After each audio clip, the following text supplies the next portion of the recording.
Hi, this is Donna Reish, aka Language Arts Lady, with episode number 31 of 10-Minute Grammar. For episode number 31, we are going next level verbs.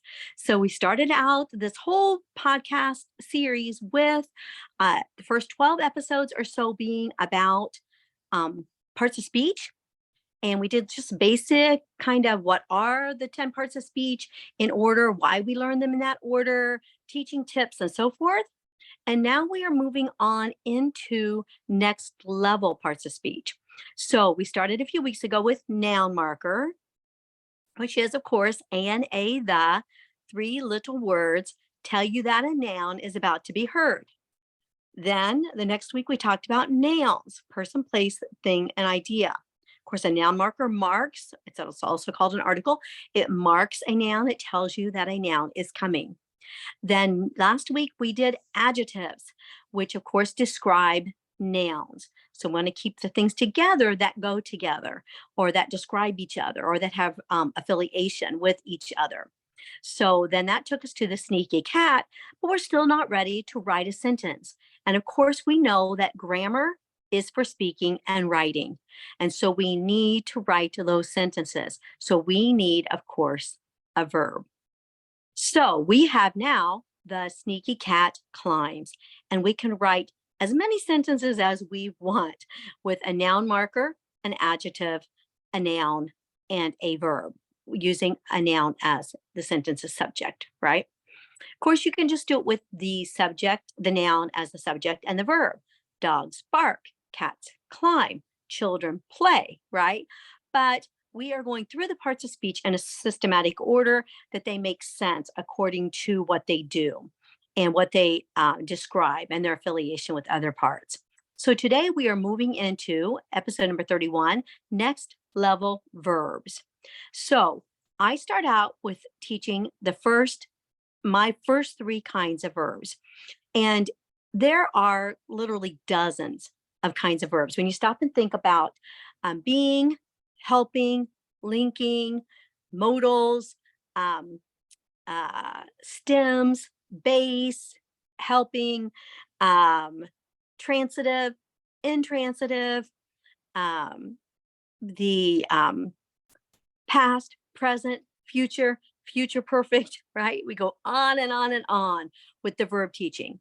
But I start with these first three because they are the foundations for good writing. So the first one is action verbs. The next one is being, helping, and linking verbs. And the third one is infinitive. So I'm going to go through each of these three kinds of verbs and tell you why we start out with those and what the importance of those verbs are in teaching the first parts of speech. So first of all, action verbs. Action verbs, of course, are your sentence's forward motion.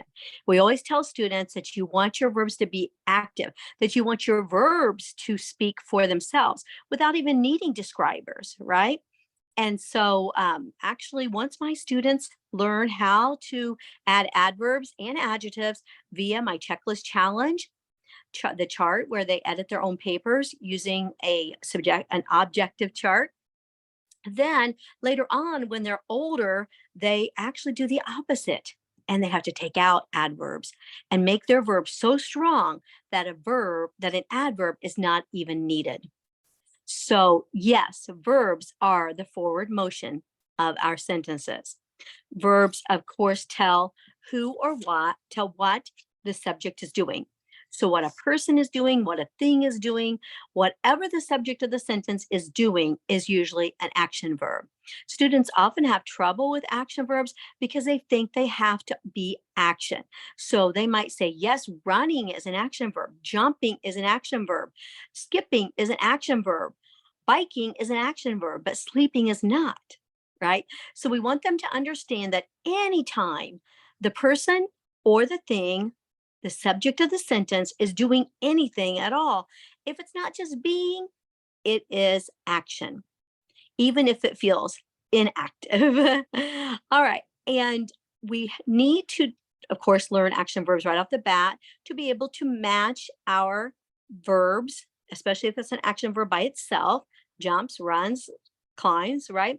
Want to be able to match that in subject, that would be in number, right? And in person, how many, and also in tense, right? So all of that comes about with the action verb. The second kind of verb that I teach is the being, helping, and linking verb. Now, you can have a lot of categories of these in your grammar book. You might have a list of being, you might have a list of helping, you might have a list of linking, you might have a list of modals, you might have overlap among those, right? Because has can be a helping verb, like has given, or it can be a verb all by itself, a state of being. He has the flu, right?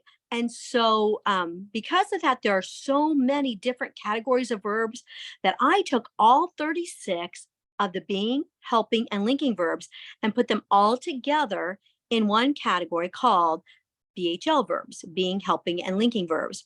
And this is the reason that I did that. And that is they all act the same. If they're all by themselves, they don't take an adverb, right? We don't say he was happily. If they are with another verb, it is because they're telling when or the number or something like that. He has gone, they have gone. So they all act very similar to each other. So it's really good to put those all together and learn all 36 of them. And then we go one step further with that. And of course, they have to match those with, in the same way that they have to match the action verb when it's by itself, they have to match the BHL verbs in subject, person, and tense as well. Another beauty of being, helping, and linking verbs is that once students learn all 36 of those, they can become very strong story writers. So what I do with my students is I will have them go through all of their sentences of a story and find where they have a being, helping, or linking verb all by itself. So not being used as a helping verb like was, gone, has, written, are, coming, but rather all by themselves. She was sad. He was serious. They were late. And then I have them get rid of being, helping, and linking verbs that are all by themselves, because story writing needs forward motion and it doesn't need passive sentences. It doesn't need inaction. It needs action. And finally, why infinitives? Infinitives are the verb to plus another verb. And I can remember learning infinitives when I was in school with infinitives, participles, and gerunds. Do you remember that? Infinitives, participles, and gerunds. But I separate those out and teach infinitives immediately. And the reason is because infinitives are easily confused with prepositional phrases. So from the beginning, my students learn that to plus an object is a preposition. To is a preposition in that prepositional phrase. To the store, to town, to mom. But to plus a verb is not a preposition.